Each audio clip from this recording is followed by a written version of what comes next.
ಧ್ವನಿಧಾರೆ ಧ್ವನಿಸುವ ಅಕ್ಷರಲೋಕ. ಕಥೆ ಅವಳು ಅವನು ಮತ್ತು ಕೋಣೆ. ಅಬ್ಬಬ್ಬಾ, ಎಲ್ ನೋಡಿದ್ರು ಕತ್ಲೆ. ಹಲೋ ಹಲೋ, ಎಕ್ಸ್ಕ್ಯೂಸ್ ಮೀ, ಯಾರಾದ್ರೂ ಇದ್ದೀರಾ ಇಲ್ಲಿ? ಹಲೋ ಬ್ರದರ್, ಸಿಸ್ಟರ್, ಮಹಿಳೆಯರೇ, ಮಹನೀಯರೇ, ಯಾರಾದ್ರೂ? ಕಣ್ಣು ಕಟ್ಟಿ ಹೋಗಿದೆ, ಯಾರಾದ್ರೂ ಇದ್ದೀರಾ ಇಲ್ಲಿ? ಅವನು ಸುತ್ತಮುತ್ತ ನೋಡ್ತಾ ಆಚೆ ಈಚೆ ಹೋಗ್ತಾ ಕೇಳ್ದ. ಯಾರು ಉತ್ತರವೂ ಬರ್ಲಿಲ್ಲ. ಏಕಾಏಕಿಯಾಗಿ ಅವನು ಅದೊಂದು ವಿಚಿತ್ರವಾದ ಜಾಗಕ್ಕೆ ಬಂದಿದ್ದ. ಎಲ್ಲೆಡೆ ಮಬ್ಬು ಮಬ್ಬು ಕತ್ಲು. ನೆಲದ ಮೇಲ್ ಕಾಲಿಟ್ರೆ ಸುಯ್ ಅಂತ ಜಾರುವಷ್ಟು ತೇವಾಂಶ. ಎಲ್ ಹೋಗ್ಬೇಕು ಅಂತ ದಾರಿ ಇಲ್ಲ. ಎಲ್ಲಿದ್ದೀನಿ ಅಂತ ಗೊತ್ತಿಲ್ಲ. ಇಲ್ಲಿಗೆ ಹೇಗ್ ಬಂದೆ ಅಂತ ನೆನಪೂ ಇಲ್ಲ. ಥೂ, ಯಾರು ಇಲ್ವಲ್ಲ ಇಲ್ಲಿ. ಒಬ್ನೇ ಏನ್ ಮಾಡೋದಪ್ಪ? ಅವನು ತನ್ನಲ್ಲೇ ಗೊಣಗ್ದ. ಆ ಜಾಗಕ್ಕೆ ಬಂದು 5 ನಿಮಿಷ ಆಗಿದ್ರೂ ಅವನಿಗೆ ಉಸಿರು ಕಟ್ಟದ ಹಾಗಾಗ್ತಿತ್ತು. ಹೊಟ್ಟೆ ಚುರುಗುಟ್ಟೋವಷ್ಟು ಹಸವಾಗ್ತಿತ್ತು. ತಿನ್ನೋದಕ್ಕೆ ಹೋಟೆಲ್ ಎಲ್ಲಿದೆಯೋ ಗೊತ್ತಿಲ್ಲ. ಹೋಟೆಲ್ ಇದ್ರೂ ಜೇಬಲ್ಲಿ ದುಡ್ಡಿಲ್ಲ. ಇದು ಎಂಥ ಲೋಕವಯ್ಯ ಅಂತ ಅವನು ಮನಸ್ಸಲ್ಲೇ ಗುನುಗ್ದ. ತಾನೊಬ್ನೇ ಇಲ್ಲಿ ಹೇಗಿರೋದಕ್ ಸಾಧ್ಯ? ಒಂದು ಚೂರು ಬೆಳಕು ಮೂಡಿದ್ರೆ ನಾನೇ ಎಲ್ಲಾ ಕಡೆ ತಿರುಗಿ ಹುಡುಕ್ತೀನಿ. ಆಗ ಯಾರಾದ್ರೂ ಸಿಕ್ಕೇ ಸಿಗ್ತಾರೆ ಅಂತ ಅವನು ಎಣಿಸ್ದ. ಅವನು ಈ ಜಾಗಕ್ಕೆ ಬಂದು ತಲುಪಿದ್ದಾದ್ರೂ ಹೇಗೆ? ಅವನನ್ನ ಇಲ್ಲಿಗೆ ಯಾರು ಓಡ್ಸಿದ್ರು? ಎಷ್ಟು ದಿನ ಇಲ್ಲಿರ್ಬೇಕು? ಇಲ್ಲಿಂದ ತಪ್ಪಿಸ್ಕೊಂಡು ಹೋಗೋದಕ್ಕೆ ದಾರಿ ಇದೆಯಾ? ಎಲ್ಲಾ ಥರದ ಆಲೋಚನೆಗಳು ಅವನಿಗೆ ಮೂಡಿದ್ವು. ಅವನ ಸ್ಮೃತಿ ಪಟಲದಲ್ಲಿ ಇಲ್ಲಿಗೆ ಹೇಗ್ ಬಂದ್ ತಲುಪ್ದೆ, ಇಲ್ಲಿ ಯಾರು ತಲುಪ್ಸಿದ್ರು ಅನ್ನೋ ನೆನಪೇ ಅಳಸೋಗಿತ್ತು. ಏನೇನೋ ಯೋಚನೆ ಮಾಡ್ತಿದ್ದ ಅವನಿಗೆ ಕೊನೆಗೂ ನಿದ್ದೆ ಬಂತು. ಎಷ್ಟ್ ಹೊತ್ ಮಲ್ಗಿದ್ನೋ ಗೊತ್ತಿಲ್ಲ. ಎಚ್ಚರವಾದಾಗ ಮತ್ತೊಮ್ಮೆ ನಾನೆಲ್ಲಿದ್ದೀನಿ ಅನ್ನೋ ತವಕ ಅವನಿಗಿತ್ತು. ಕೈಯಲ್ಲಿ ಒಂದು ವಾಚ್ ಇಲ್ಲ. ಸಮಯ ಎಷ್ಟಾಗಿದೆ ಅಂತ ಗೊತ್ತಿಲ್ಲ. ಇವತ್ ಯಾವ ದಿನ, ಯಾವ ವಾರ ಅನ್ನೋ ಮಾಹಿತಿನೂ ಇಲ್ಲ. ಇಲ್ಲಿಗೆ ತನ್ನನ್ ಕಳ್ಸಿದ ಉದ್ದೇಶವೂ ಗೊತ್ತಿಲ್ಲ. ಆದ್ರೆ ಒಂದಂತೂ ನಿಜ, ಅವನ್ಗೆ ಹಿಂದೆಂದೂ ಬಾರ್ದ ನಿದ್ದೆ ಈಗ ಇಲ್ಲಿ ಬಂದಿತ್ತು. ಯಾವುದೇ ಶಬ್ದವಿಲ್ಲ, ಬೆಳಕಿಲ್ಲ, ಮಾತಿಲ್ಲ, ತೊಂದ್ರೆ ಕೊಡೋದಕ್ಕೂ ಯಾರೂ ಇಲ್ಲ. ಸತ್ತ ಹಾಗೆ ನಿದ್ದೆ ಅಂದ್ರೆ ಇದೇ ಇರ್ಬೇಕು ಅಂತ ಎಣಿಸ್ತಾ. ತಾನೆಲ್ಲಾದ್ರೂ ಸತ್ತೇ ಹೋದ್ನೇನೋ ಅಂತ ಕೂಡ ಯೋಚಿಸ್ತಾ. ದೂರದ ಮೂಲೆಯಿಂದ ಸ್ವಲ್ಪ ಬೆಳಕು ಮೂಡ್ದ ಹಾಗಾಯ್ತು. ಹಾಗೆ ಅವನ ಕಣ್ಣುಗಳು ಸಹ ಕತ್ತಲೆಗೆ ಹೊಂದ್ಕೊಂಡು ಸ್ವಲ್ಪ ಆಚೆ ಈಚೆ ಏನಿದೆ ಅಂತ ನೋಡುವಷ್ಟು ಚುರುಕಾದ್ವು. ಆಚೆ ಈಚೆ ಏನೂ ಇರ್ಲಿಲ್ಲ. ಈ ವಿಚಿತ್ರ ಲೋಕದಲ್ಲಿ ನಾನೊಬ್ನೇ ಇದೀನೋ ಅನ್ನೋ ಭಾವನೆ ಅವನಲ್ಲಿ ಮೂಡ್ತು. ಒಂಟಿಯಾಗಿ ಇಲ್ಲಿ ಹೇಗ್ ಜೀವನ ಕಳೆಯೋದು ಅಂತ ಯೋಚಿಸ್ತಾ. ನಿದ್ದೆಯಿಂದ ಎದ್ಮೇಲೆ ಯಾರಾದ್ರೂ ಸಿಗ್ತಾರೋ ಏನೋ ಅನ್ನೋ ಆಸೆಯಿಂದ ಮತ್ತೊಮ್ಮೆ ಕೂಗೋದಕ್ಕೆ ಶುರು ಮಾಡ್ದ. ಹಲೋ ಹಲೋ, ಯಾರಾದ್ರೂ ಇದ್ದೀರಾ ಇಲ್ಲಿ? ಮಾತಾಡಿ. Hello hello. ಏಯ್, ಯಾಕೆ ಆತರ ಕಿರ್ಚ್ತಾ ಇದೀಯಾ? ನಿದ್ದೆ ಮಾಡೋದಕ್ಕೂ ಬಿಡೋದಿಲ್ವಲ್ಲ ನೀನು? ಯಾವುದೋ ಒಂದು ಧ್ವನಿ ಕೇಳಿಸ್ತು. ಅದೂ ಹೆಣ್ಣಿನ ಧ್ವನಿ. ಮರುಭೂಮಿನಲ್ಲಿ ನೀರ್ ಕಂಡಷ್ಟು ಖುಷಿಯಾಯ್ತು ಅವನಿಗೆ. ತಾನೊಬ್ನೇ ಇಲ್ಲ, ಯಾರೋ ಇನ್ನೊಬ್ರು ಇಲ್ಲಿದ್ದಾರೆ, ಅದು ಹೆಣ್ಣು. ಅವನಿಗಂತೂ ಖುಷಿ. ಯಾರದು? ಎಲ್ಲಿದ್ದೀರಾ ನೀವು? ಹಲೋ, ಮಾತಾಡಿ. ಅಯ್ಯೋ, ಕಿರಿಚ್ಬೇಡ್ವೋ ಪ್ರಾಣಿ, ನಾನು ಇಲ್ಲೇ ಇದ್ದೀನಿ. ಏನ್ ಬೇಕು ನಿನಗೀಗ? ಅವಳ ಧ್ವನಿ. ಅವನು ಆ ಸ್ವರ ಬಂದ ದಿಕ್ಕಲ್ಲೇ ನೋಡ್ದ. ಅಲ್ಲೊಂದ್ ಹುಡುಗಿ ಇತ್ತು. ಅವಳ ಧ್ವನಿ ಎಷ್ಟು ಸುಂದರ, ಅವಳ ಮೊಗ ಇರ್ಲಿಲ್ಲ. ಕತ್ಲಲ್ಲಿ ಮುಖ ಸರಿಯಾಗಿ ಕಾಣ್ಲೂ ಇಲ್ಲ. ಸರಿಯಾಗಿ ನೋಡಿದ್ರೆ ಅವಳ ಮುಖ ಮನುಷ್ಯನಂತಿರ್ಲಿಲ್ಲ. ಇದು ಬೇರೆ ಯಾವ್ದಾದ್ರೂ ಪ್ರಾಣಿನೇ, ಆದ್ರೂ ಮನುಷ್ಯನ್ ಹಾಗ್ ಮಾತಾಡುತ್ತಲ್ಲ. ನೋಡಿದ್ರೆ ಮನುಷ್ಯನ್ ತರ ಇದ್ರೂ ರೂಪ ವಿಚಿತ್ರವಾಗಿತ್ತು. ಇವಳು ಯಾರು? ಇವಳಿಗಾದರೂ ಇದು ಯಾವ ಜಾಗ ಎಂದು ಗೊತ್ತಿದ್ಯೋ ಅಂತ ತಿಳಿಯೋದಕ್ಕೆ ಪ್ರಯತ್ನ ಪಟ್ಟ. ನೀವು ಯಾರು? ಇಲ್ಲಿಗೆ ಹೇಗ್ ಬಂದ್ರಿ ಅಂತ. ಅವಳ ಮಾದಕ ನಗು. ಅವನು ಮತ್ತೊಮ್ಮೆ ಅವಳತ್ತ ನೋಡ್ದ. ಯಾಕ್ ನಗ್ತಿದ್ದಾಳೆ ಅಂತ ಯೋಚಿಸೋ ಅಷ್ಟ್ರಲ್ಲಿ, ಅಲ್ಲ, ನಾನ್ ಯಾರು, ಯಾಕಿಲ್ಲಕ್ ಬಂದೆ, ಹೇಗ್ ಬಂದೆ ಇವೆಲ್ಲ ಗೊತ್ತಿದ್ದಿದ್ರೆ ನಾನ್ ಯಾಕೋ ಇಲ್ಲಿರ್ತಿದ್ದೆ. ಓ, ಹಾಗಾದ್ರೆ ನೀವು ನಂತರನೇ. ಬನ್ನಿ, ಇದೇನು ರಹಸ್ಯ ಎಂದು ಒಟ್ಟಿಗೆ ಹುಡ್ಕೋಣ. ಅವನು ಹೇಳ್ದ. ತಮ್ಮ ಪರಿಸ್ಥಿತಿ ಬಗ್ಗೆ ತಿಳ್ಕೊಳ್ಳೋ ಆಸಕ್ತಿ ಅವನಲ್ಲಿರೋವಷ್ಟು ಅವಳಲ್ಲಿ ಇರ್ಲಿಲ್ಲ. ಅಲ್ಲ, ನೀವು ಯಾವಾಗ ಇಲ್ಲಿಗೆ ಬಂದಿದ್ದು ಅಂತ ಗೊತ್ತಿದ್ಯಾ ನಿಮ್ಗೆ? ಅವನು ಕೇಳ್ದ. ನೆನಪಿಲ್ಲ, ಬಹುಶಃ ಮೊನ್ನೆ ಅನ್ಸತ್ತೆ. ಇವತ್ತಿಗೆ 2 ದಿನಗಳಾಯ್ತೋ ಏನೋ. ಓ, ನಾನ್ ಬಂದು ಈಗೊಂದು ಸ್ವಲ್ಪ ಹೊತ್ತಾಗಿದೆ ಅಷ್ಟೇ. ನಾನು ಕೂಡ ನಿನ್ ಹಾಗೆ ಬಂದ ದಿನ ತುಂಬಾ ಚಡ್ಪಡಿಸ್ದೆ. ಯಾರಾದ್ರೂ ಸಿಗ್ತಾರಾ ಅಂತ ಹುಡ್ಕಾಡ್ದೆ. ಈ ಕತ್ಲು ಎಲ್ ನೋಡಿದ್ರು ಕಾಲಿನ ಕೆಳಗಡೆ ನೀರು. ಕೊನೆಗೆ ಈಗ 2 ದಿನಗಳ ನಂತರ ಈ ವಾತಾವರಣನೇ ಅಭ್ಯಾಸ ಆಗೋಯ್ತು. ಅವಳು ಹೇಳಿದ್ಲು. ಹಾಗಾದ್ರೆ ನೀವು 2 ದಿನ ಇಲ್ಲಿದ್ರಲ್ವಾ? ಇಲ್ಲಿ ಊಟ ಎಲ್ಲಿ ಸಿಗುತ್ತೆ ಗೊತ್ತಾ? ಸ್ವಲ್ಪ ಹೇಳ್ತೀರಾ ಪ್ಲೀಸ್? ಹೊಟ್ಟೆ ಚುರುಗುಡ್ತಾ ಇದೆ. ನೀವು ಅಂತ ನನ್ನನ್ ಕರೆಯೋ ಬದ್ಲು ಏಕವಚನದಲ್ಲಿ ನೀನು ಅಂತ ಹೇಳ್ಬಹುದಾ? ಖಂಡಿತ, ನನಗೆ ಒಪ್ಪಿಗೆ ಇದೆ. ಥ್ಯಾಂಕ್ಸ್. ಮುಗುಳ್ನಗ್ತಾ ಅವಳು ಹೇಳಿದಾಗ ಕತ್ಲಲ್ಲಿ ಅವಳ ಅಸ್ಪಷ್ಟ ರೂಪದಲ್ಲಿ ಅವನಿಗೆ ಅಂದ ಕಾಣ್ತು. ಊಟ ಎಲ್ಲಿ ಅಂತ ಹೇಳ್ಬಹುದಾ? ಹಲೋ, ನಾನು 2 ದಿನದಿಂದ ಏನೂ ತಿಂದಿಲ್ಲ. ಕತ್ಲಲ್ಲಿ ಎಲ್ಲಾ ಕಡೆ ಹುಡ್ಕಾಡ್ದೆ. ಈ ಕೋಣೆ ಅಂಥ ದೊಡ್ಡದೇನೂ ಇಲ್ಲ. ಊಟ ಸಿಗೋ ಜಾಗ ಅಥವಾ ಅಡ್ಗೆ ಮನೆ ಈ ತರದ್ ಯಾವ್ದೂ ಇಲ್ಲಿ ಇಲ್ವೇ ಇಲ್ಲ. ಖಾಲಿ ಹೊಟ್ಟೆಲಿ ಈ ತರಹ ಸಾಯೋದಕ್ಕೆ ನಾವೇನ್ ತಪ್ಪು ಮಾಡಿದ್ವೋ ಏನೋ, ಯಾಕೆ ಈ ತರಹ ಶಿಕ್ಷೆಯೋ ಏನೋ. ಅವನು ದುಃಖದಿಂದ ಹೇಳ್ದ. ತಪ್ಪು ಮಾಡಿನೇ ಶಿಕ್ಷೆ ಅನುಭವಿಸ್ಬೇಕು ಅಂತ ಇಲ್ವಲ್ಲ. ನಿರಪರಾಧಿಗಳಿಗೂ ಒಂದೊಂದ್ಸಲ ಶಿಕ್ಷೆ ಆಗ್ಬಿಡುತ್ತೆ. ಇದು ನಮ್ಮ ವಿಧಿ ಅಂತ ತಿಳ್ಕೋಬೇಕು ನೀನು. ಅವನ ಕಣ್ಣುಗಳು ಕತ್ತಲಲ್ಲಿ ಹೊಂದ್ಕೊಂಡಿದ್ರು ಅವಳ ರೂಪವನ್ನ ಸರಿಯಾಗಿ ಅವನು ನೋಡ್ಬೇಕಿತ್ತು. ಇಂಥ ಬಂಜರು ಜಾಗದಲ್ಲಿ ಕನಿಷ್ಠ ಪಕ್ಷ ಒಬ್ಳಾದ್ರೂ ಮಾತಾಡೋದಕ್ಕೆ ಇದಾಳಲ್ಲ ಅನ್ನೋ ತೃಪ್ತಿ ಅವನಿಗಿತ್ತು. ಈ ಜಾಗದ ರಹಸ್ಯ ಬಿಡಿಸೋದು, ಆದಷ್ಟು ಬೇಗ ಇಲ್ಲಿಂದ ತಪ್ಪಿಸ್ಕೊಂಡು ಹೋಗೋದು ಅವನ ಪರಮ ಧ್ಯೇಯವಾಗಿತ್ತು. ಆದ್ರೆ ಮೊಟ್ಟ ಮೊದಲು ಹೊಟ್ಟೆಗೆ ಏನಾದ್ರೂ ತಿನ್ನೋದಕ್ ಬೇಕಿತ್ತು. ಕತ್ಲಲ್ಲಿ ಅವನು ಆ ಕಡೆ ಈ ಕಡೆ ತಿರುಗೋದಕ್ಕೆ ಶುರು ಮಾಡ್ದ. ಮನಸ್ಸಲ್ಲೇ ಒಂದು ತರಹ ಮಾರ್ಗದ ರಚನೆ ಮಾಡ್ದ. ಈ ಕತ್ತಲ್ ಕೋಣೆ ಎಷ್ಟು ದೊಡ್ಡದಿದೆ? ಇನ್ಯಾರಾದ್ರೂ ಇಲ್ಲಿ ಇದ್ದಾರೋ?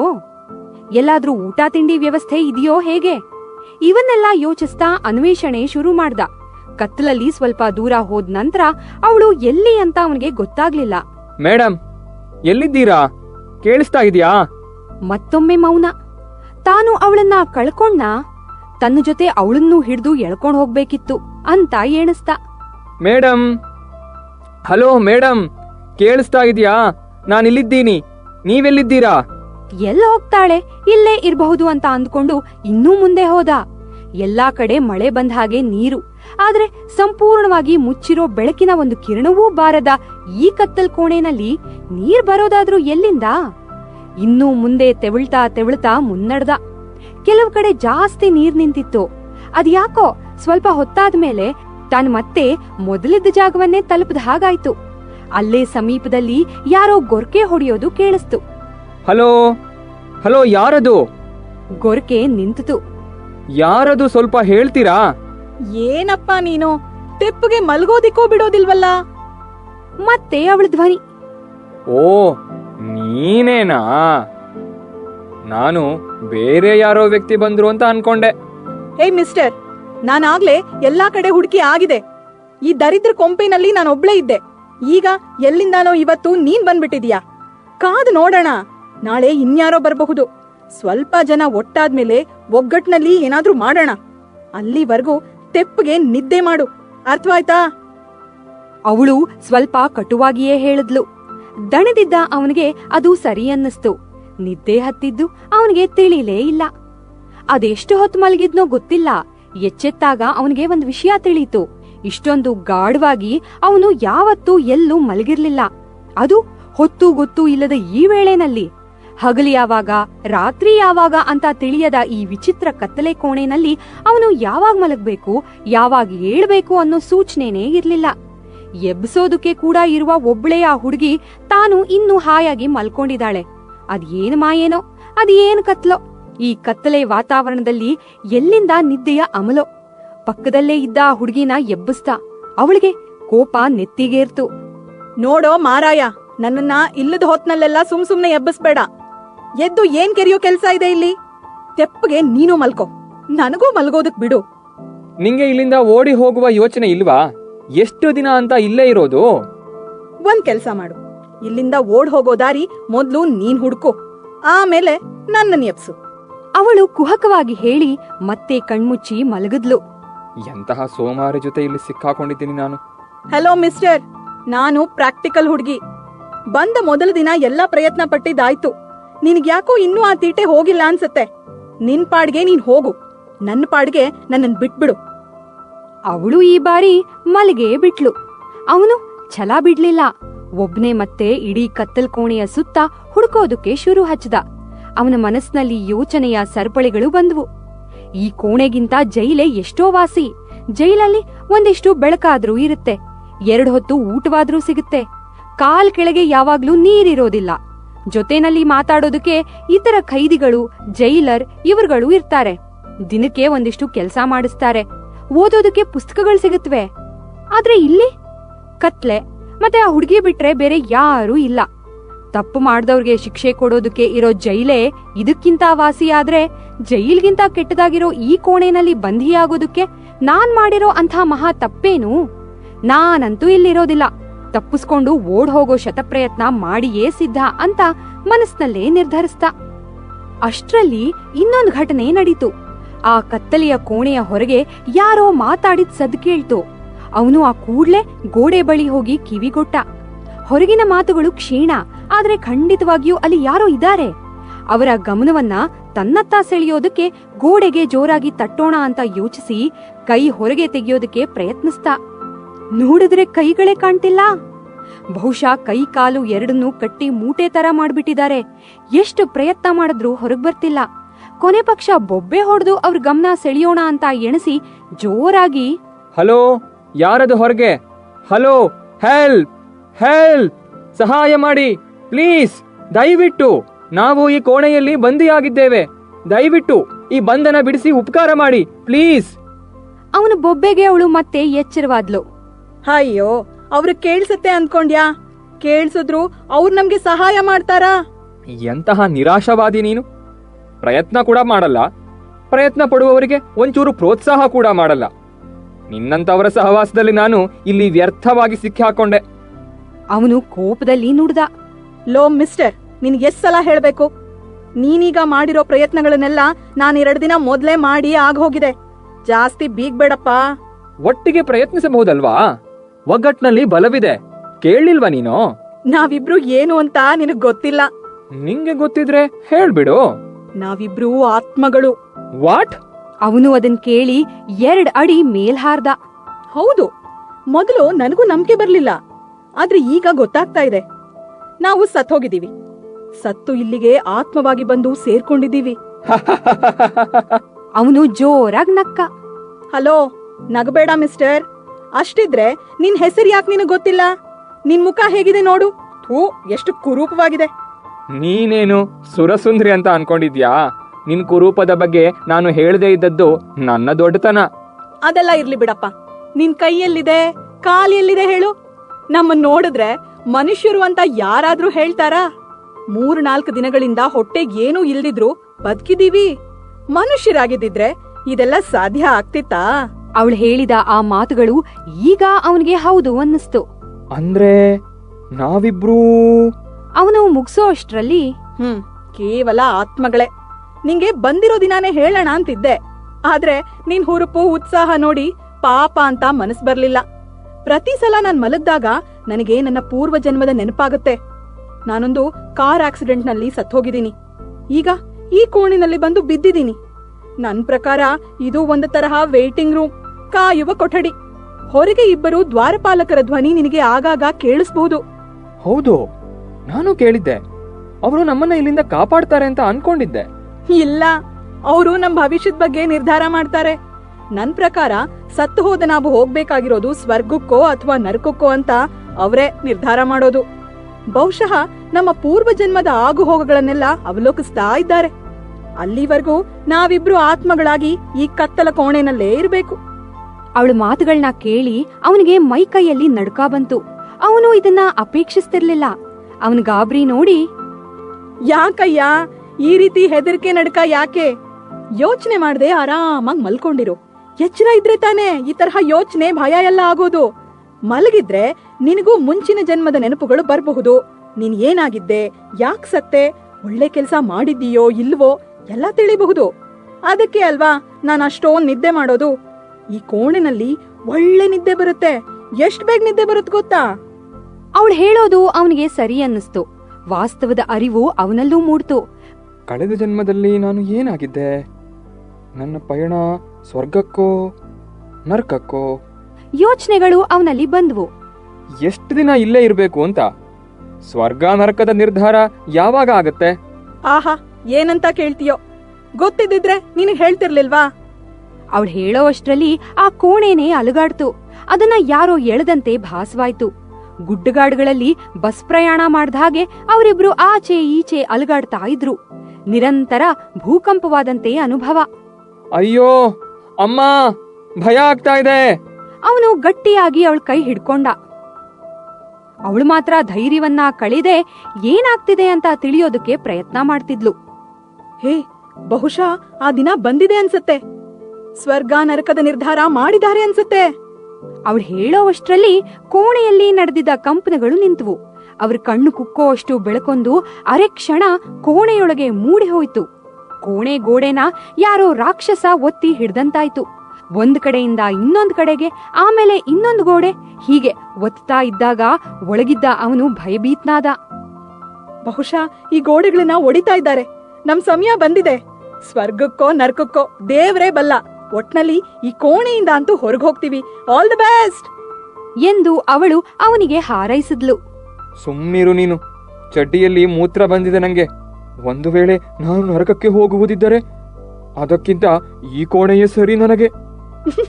ಚಡ್ಡಿ ಎಲ್ಲಿದ್ಯೋ ಮಾರಾಯ? ಅವಳು ಅಂದಾಗ ಅವನು ಕೆಳಗ್ ನೋಡ್ದ. ನೋಡಿ ನಾಚ್ದ. ಪರವಾಗಿಲ್ಲ, ನಾಚ್ಕೋಬೇಡ. ನಾನು ನಿನ್ ಹಾಗೆ ಮೈ ಮೇಲೆ ಬಟ್ಟೆ ಇಲ್ಲ. ಕತ್ತಲಿರೋದ್ರಿಂದ ಒಳ್ಳೇದೇ ಆಯ್ತು ಅಲ್ವಾ? ಅವಳು ನಕ್ಕಳು. ಕೆಲವು ಕ್ಷಣಗಳ ಕಳೆದ ನಂತರ ಗೋಡೆಗಳು ಮೌನವಾದ್ವು. ಒಳಗೆ ಹೆದರ್ಕೊಂಡಿದ್ದ ಜೀವಗಳು ಮತ್ತೆ ನಿದ್ದೆ ಹೋದ್ವು. ಹೀಗೆಯೇ ಹೆದರ್ಕೊಂಡು ಮುನಿಸ್ಕೊಂಡು ನಗಸ್ಕೊಂಡು ಅವನು ಮತ್ತು ಅವಳು ಆ ಕೋಣೆನಲ್ಲಿ ಹಲವು ದಿನ, ವಾರ, ತಿಂಗಳುಗಳನ್ನೇ ಕಳೆದ್ರು. ಒಬ್ರನ್ನೊಬ್ರು ಕಷ್ಟ ಸುಖ ಹಂಚ್ಕೊಂಡು ಪರಸ್ಪರ ಆತ್ಮೀಯ ಸ್ನೇಹಿತರೋ ಏನೋ ಅನ್ನೋ ಹಾಗೆ ಅವರ ಸಂಬಂಧ ಬೆಳೀತು. ಆ ಕೋಣೆಗೆ ಮತ್ತೆ ಕತ್ತಲಿನ ವಾತಾವರಣಕ್ಕೆ ಅವರು ಒಗ್ಗೋದ್ರು. ಅಷ್ಟೇ ಅಲ್ಲದೆ ಅವರಲ್ಲಿ ಕೆಲವು ಬದಲಾವಣೆಗಳು ಕಾಣಿಸ್ಕೊಂಡ್ವು. ನೋಡಿದ್ಯಾ? ಕಟ್ಟಿದ್ದ ಕಾಲುಗಳು ಕೈಗಳು ಇವತ್ತು ಬಿಡಿಸ್ಕೊಂಡಿದೆ. ಈಗ ನಾನು ಆರಾಮವಾಗಿ ಓಡಾಡಬಹುದು. ಯಾಹೂ ಅಂತ ಅವಳು ಸ್ವೇಚ್ಛೆಯಿಂದ ಕುಣಿದಾಡಿದ್ಲು. ನಾನು ಹಾಗೇನೆ. ಅವನು ಕುಣಿದಾಡ್ದ. ಆದ್ರೆ ಅವರು ಜಾಸ್ತಿ ಕುಣಿಯೋ ಹಾಗಿರ್ಲಿಲ್ಲ. ಮುಂಚೆ ಕೈಕಾಲು ಕಟ್ಟಿ ಹಾಕಿದ್ದ ಅವರಿಗೆ ಈಗ ಸೊಂಟದ ಬಳಿ ಹಗ್ಗದಿಂದ ಕಟ್ ಹಾಕಿದ್ರು. ಆದ್ರಿಂದ ಅವರು ಹೆಚ್ಚು ದೂರ ಹೋಗೋ ಹಾಗಿರ್ಲಿಲ್ಲ. ಕೋಣೆಯ ಒಳಗೆ ಯಾರು ಯಾವಾಗ ಬಂದು ಈ ರೀತಿ ಮಾಡಿದ್ರು ಅಂತ ಇಬ್ಬರಿಗೂ ತಿಳಿಲೇ ಇಲ್ಲ. ನನ್ಗನ್ಸತ್ತೆ ನಾವ್ ನಿದ್ದೆ ಮಾಡಿದಾಗ ಯಾರೋ ಒಳಗಡೆ ಬಂದು ಇಂಥ ಕೆಲ್ಸ ಮಾಡಿ ಹೋಗ್ತಾರೆ. ಅವಳು ಆ ರಹಸ್ಯಕ್ಕೆ ತನ್ನದೇ ಆದ ಸಿದ್ಧಾಂತ ಹೇಳಿದ್ಲು. ಅಷ್ಟರಲ್ಲಿ ಮತ್ತೆ ಗೋಡೆಗಳು ನಡುಗಿದ್ವು. ಅದೇ ಬೆಳಕು ಕೋಣೆಯ ಒಳಗೆ ಗೋಡೆಯನ್ನ ಭೇದಿಸ್ಕೊಂಡ್ ಬಂತು. ಇಬ್ರು ಕೈ ಹಿಡ್ಕೊಂಡು ನೋಡಿದ್ರು. ಮುಂಚಿನಷ್ಟು ಭಯ ಅವನಿಗಾಗ್ಲಿಲ್ಲ. ಹೊರಗಡೆ ಯಾರೋ ಮಾತಾಡೋದು ಕೇಳಿಸ್ತು. ಕೂಡಲೇ ಗೋಡೆಗೆ ಕಿವಿಯೊಡ್ಡಿದ. ಕ್ಷೀಣ ಧ್ವನಿಯಲ್ಲಿ ಯಾರೋ, ಆತುರ ಬೇಡ, ಇನ್ನು 2 ತಿಂಗಳು ಈ ನರ್ಕಕ್ ಬರೋ ಬದಲು ಅಲ್ಲೇ ಇರ್ಲಿ ಅವರು ಅಂದ್ ಹಾಗಾಯ್ತು. ಅದನ್ ಕೇಳಿ ಅವನ್ಗೆ ಸಿಡಿಲ್ ಬಡ್ದ ಹಾಗಾಯ್ತು. ಹತಾಶನಾದ ಅವನನ್ನ ಕಂಡು ಅವಳು ಏನಾಯ್ತು ಅಂತ ಕೇಳ್ದಾಗ ತಾನು ಕೇಳಿದ್ದನ್ನ ಅವಳಿಗೆ ಹೇಳ್ದ. ಅವಳಿಗೂ ದುಃಖವಾಯ್ತು. ಇಷ್ಟು ದಿನ ಸ್ಥೈರ್ಯದಿಂದ ಇದ್ದ ಅವಳು ಈಗ ಧೃತಿಗೆಟ್ಟಿದ್ದನ್ನ ನೋಡ್ದಾಗ ಅವನಿಗೂ ಬೇಸರವಾಯ್ತು. ತಾನು ನರಕದ ಬಗ್ಗೆ ಕೇಳಿದ್ದನ್ನ ಅವಳಿಗೆ ಹೇಳ್ದೆ ಅವಳ ಮನೋಬಲವನ್ನಾದ್ರೂ ಹೆಚ್ಚಿಸ್ಬೇಕಿತ್ತು ಅಂತ ಎಣಿಸ್ತ. ಅವಳು ಅಳು ಮುಖ ಮಾಡಿ, ನನ್ನ ಸಂದೇಹ ನಿಜವಾಯ್ತು. ಇಷ್ಟು ದಿನ ಇಲ್ಲಿರೋ ನೀರ್ ನೋಡಿದ್ಯಾ? ಸತ್ತ ನಂತರ ಯಮಮಾರ್ಗದಲ್ಲಿ ಹೋಗೋವಾಗ ವೈತರಣಿ ನದಿ ಸಿಗುತ್ತೆ ಅಂತ ಗರುಡ ಪುರಾಣದಲ್ಲಿ ಓದಿದ್ದೆ. ಆ ನೀರು ಇದೇ ನದಿದು ಅನ್ಸುತ್ತೆ. ಈ ಕೋಣೆನಲ್ಲಿ ನಮ್ಮಿಬ್ರನ್ನ ಬಂಧಿಸಿ ವೈತರಣಿ ನದಿಯನ್ನ ದಾಟಿಸ್ತಾ ಇದ್ದಾರೆ. ಹೊರಗಿರೋ ಆ ಯಮದೂತರದೇ ಕೆಲಸ ಇದೆಲ್ಲ.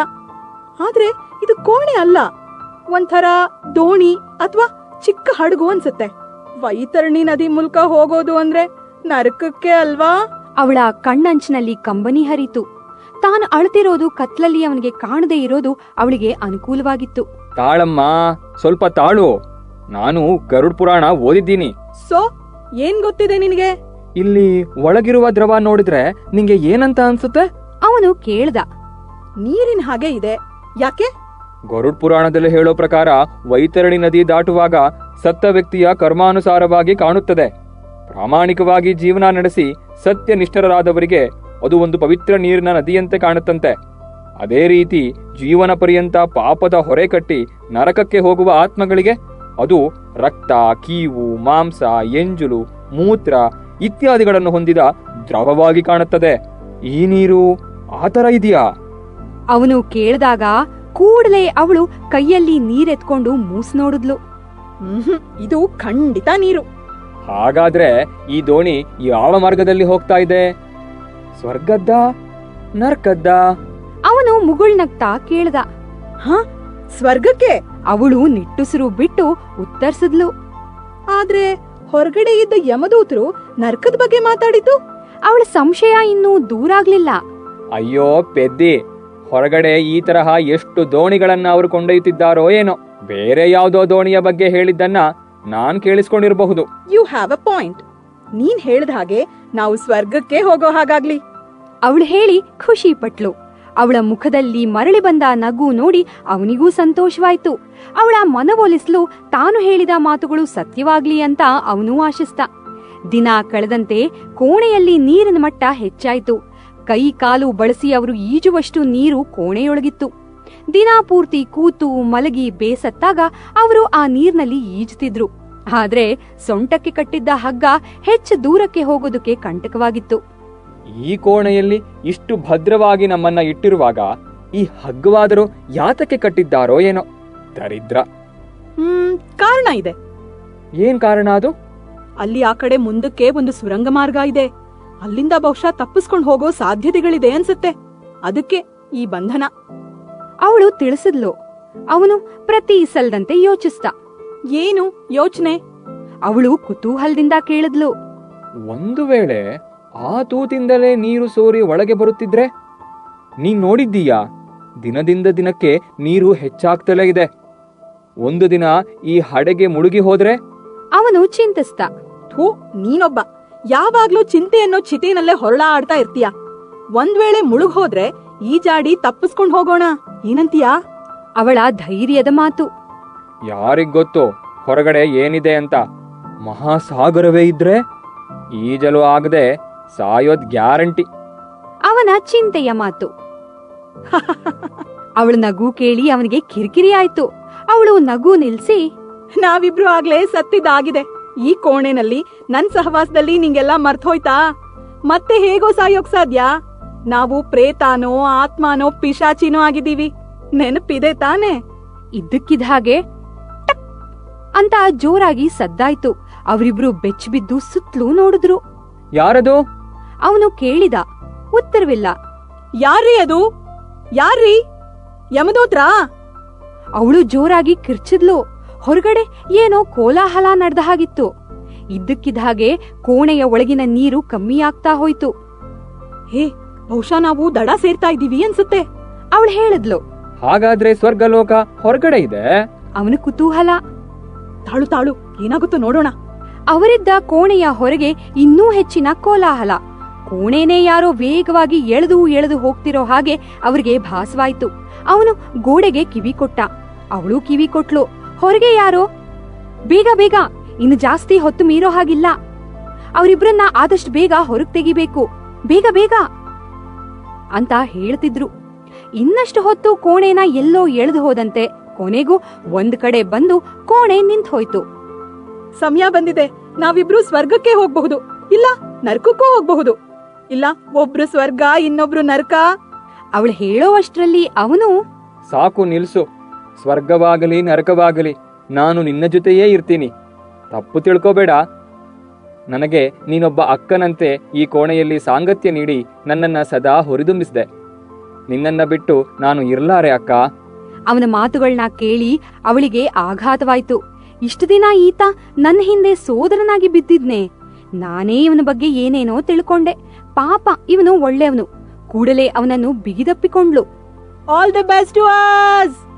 ಅವಳು ಅವನ ಕೈ ಕುಲ್ಕುದ್ಲು. ಇದ್ದಕ್ಕಿದ್ದ ಹಾಗೆ ಅವನ ಹಗ್ಗ ಹಿಡಿದು ಎಳೆದಂತಾಯ್ತು. ಎಳೆದ ರಭಸಕ್ಕೆ ಅವನು ಅವಳ ಕೈ ಜಾರಿ ದೂರಕ್ಕೆ ಬಿದ್ದು ಹೋದ. ಅವಳು ನೋಡ್ತಿದ್ದ ಹಾಗೆ ಅವನು ದೂರಕ್ಕೆ ಹೋಗಿ ಕಣ್ಮರೆಯಾದ.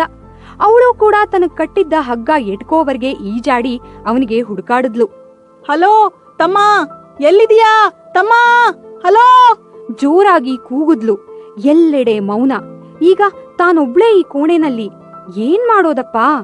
ಅವನಿಲ್ಲದ ಒಂದು ಕ್ಷಣವೂ ಅವಳಿಗೆ ಕಳಿಯೋದು ಕಷ್ಟ ಅನ್ನಿಸ್ತು. ಅವನು ಸ್ವರ್ಗಕ್ಕೆ ಹೋದ್ನೋ ನರ್ಕಕ್ಕೆ ಹೋದ್ನೋ ಅನ್ನೋ ಚಿಂತೆ ಬೇರೆ. ತನ್ನ ಸರ್ದಿ ಯಾವಾಗ ಬರುತ್ತೋ ಅಂತ ಕಾದ್ಕೊಂಡಾಗ ಇದ್ದಕ್ಕಿದ್ದ ಹಾಗೆ ಅವಳಿಗೂ ಯಾರೋ ಹಗ್ಗದಿಂದ ಎಳೆದ ಹಾಗಾಯ್ತು. ಕಾಪಾಡಿ ಕಾಪಾಡಿ ಅಂತ ಕಿರ್ಚಿದ್ರು ಕೇಳೋರಿಲ್ಲ. ಇನ್ನೂ ಜೋರಾಗಿ ಎಳೆದು ಎಳೆದು ಅವಳು ಸುರಂಗದ ಬಳಿ ಬಂದು ತಲುಪಿದ್ಲು. ಮೈಕೈ ತುಂಬಾ ನೋವು, ಆದ್ರೂ ಅಳೋದಕ್ಕಾಗ್ತಿಲ್ಲ. ಎಳೆತ ಜೋರಾಗಿ ಧಬಕ್ ಅಂತ ವಿಶಾಲವಾದ ವಿಪರೀತ ಬೆಳಕಿನಿಂದ ಕಣ್ಣು ಕುಕ್ಕೋವಷ್ಟು ಪ್ರಕಾಶಮಾನವಾದ ಲೋಕಕ್ಕೆ ಅವಳು ತಲುಪಿದ್ಲು. ಎಳೆದ ರಭಸ, ಮೈಕೈ ಚುಚ್ಚಿ ಹೊಡೆದಷ್ಟು ನೋವು, ಕಣ್ಣು ತೆರೆಯೋದಕ್ಕೆ ಆಗದೆ ಇರೋಷ್ಟು ಬೆಳಕು, ಇವೆಲ್ಲಕ್ಕೂ ಅವಳು ತನ್ನ ಸ್ಥೈರ್ಯ ಕಳೆದು ಜೋರಾಗಿ ಅತ್ತೇ ಬಿಟ್ಲು. ಅಲ್ಲಿದ್ದವರು ಅವಳ ಹತ್ರೂ ಅವಳ ಮುಖ ನೋಡಿ ಸಂತೋಷದಿಂದ ನಗುತ್ತಿದ್ರು. ತನಗಾದ ದಣಿವಿಗೆ ಮೂರ್ಛೆ ಹೋದಂತೆ ಕೂಡಲೇ ನಿದ್ದೆ ಬಂತು. ಅದು ಯಾವಾಗ ಎಚ್ಚರವಾಯ್ತೋ ಗೊತ್ತಿಲ್ಲ, ಅವಳು ಮೆತ್ತನೆಯ ಹಾಸಿಗೆಯಲ್ಲಿ ಮಲಗಿದ್ಲು. ಪಕ್ಕದಲ್ಲಿ ತಮ್ಮನೂ ಮಲಗಿದ್ದ. ಪಿಳಿಪಿಳಿ ಕಣ್ಣುಗಳಿಂದ ಅವಳನ್ನೇ ನೋಡ್ತಿದ್ದ. ಅವರಿಬ್ಬರಿಗೂ ಒಬ್ರನ್ನ ಒಬ್ರು ನೋಡಿ ಖುಷಿಯಾಯ್ತು. ಇಬ್ರೂ ಮಾತಾಡೋದಕ್ಕೆ ಪ್ರಯತ್ನ ಮಾಡಿದ್ರು, ಆದ್ರೆ ಮಾತೇ ಬರ್ಲಿಲ್ಲ. ಅವರ ಪಕ್ಕದಲ್ಲಿ ಒಂದು ಹೆಂಗಸು ಮಲಗಿದ್ಲು. ಅವಳು ಮತ್ತೊಮ್ಮೆ ಮಾತಾಡೋದಕ್ಕೆ ಪ್ರಯತ್ನ ಪಟ್ಲು. ಒಂದೆರಡು ಸ್ವರಗಳು ಹೊರಬಿದ್ವು ಅಷ್ಟೇ. ಇದೇನಿದು, ಸ್ವರ್ಗಲೋಕಕ್ಕೆ ಬಂದ್ರೂ ಮೂಕಿಯಾದೆವು ಅನ್ನುವಷ್ಟರಲ್ಲಿ ಒಬ್ಬ ಧಡೂತಿ ಗಂಡಸು ಬಂದು ಅವರ ಪಕ್ಕದಲ್ಲೇ ಮಲಗಿದ್ದ ಧಡೂತಿ ಹೆಂಗಸಿಗೆ ಒಂದು ಮುತ್ತಿಟ್ಟ. ಆ ಗಂಡಸು, ಕಂಗ್ರ್ಯಾಚುಲೇಷನ್ಸ್ ಚಿನ್ನ, ಅವಳಿ ಜವಳಿಗಳನ್ನ 9 ತಿಂಗಳು ಹೊಟ್ಟೆಯಲ್ಲಿಟ್ಟು ಈಗ ಅವುಗಳನ್ನ ಹಡೆಯುವುದು ತಮಾಷೆಯ ಮಾತೇನಲ್ಲ. ಅದು ಒಂದು ಹೆಣ್ಣು ಒಂದು ಗಂಡು. ಇದಕ್ಕಿಂತ ಬೇರೇನು ಬೇಕು ಈ ಜೀವಕ್ಕೆ? ಯಾರ್ ತರ ಇದ್ದಾರೆ ನಮ್ಮ ಮಕ್ಕಳು? ಹೆಂಗಸು ಕೇಳಿದ್ಲು. ಹುಡುಗಿ ನನ್ನಂತೆ, ಹುಡುಗ ನಿನ್ನಂತೆ. ಗಂಡ ಹೇಳ್ದ. ಅವನು ಮತ್ತು ಅವಳು ಅವರ ಅಪ್ಪ ಅಮ್ಮನನ್ನ ನೇರ ದೃಷ್ಟಿಯಲ್ಲಿ ನೋಡಿದ್ರು.